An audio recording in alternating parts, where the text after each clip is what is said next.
Hi friends, அஸ்லாம் வலைக்கம். டே 4 ரமடான். அன்றைக்கி கொஞ்சம் சீக்கிரமாகவே கிச்சனுக்கு வந்தாச்சு. ஈவினிங் இஃப்தாருக்கு சுண்டல் பண்ணலான்னு பிளான் பண்ணியிருந்தேன். அதுக்கு ஊற வைக்கணும் இல்லையா, அதுக்கும் குட்டிப்பையலுக்கு மாவு தீர்ந்து போச்சு. இட்லி மாவு அதுக்கும் தனியாகவும் மெதுவடைக்கும் தனியாக ஊற வச்சுருந்தேன். மாவு முடிஞ்சிச்சுல, குட்டிப்பையலுக்கு பிரேக்ஃபாஸ்ட்டுக்கு சத்து மாவில் மில்க் ஷேக் பண்ணியிருந்தேன்.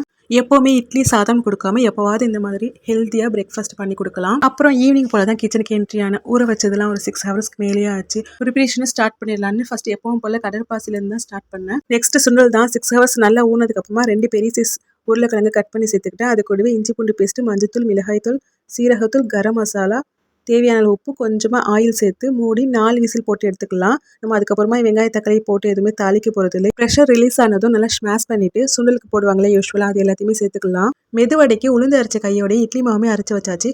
அன்னைக்கு இஃப்தாருக்கு மெதுவடை, சட்னி, வாட்டர்மெலன் ஷர்பத், பட்டாணி, உருளைக்கிழங்கு சுண்டல், கடல் பாசி இதெல்லாம் தான் இருந்துச்சு. அல்ஹம்துலில்லாஹ்.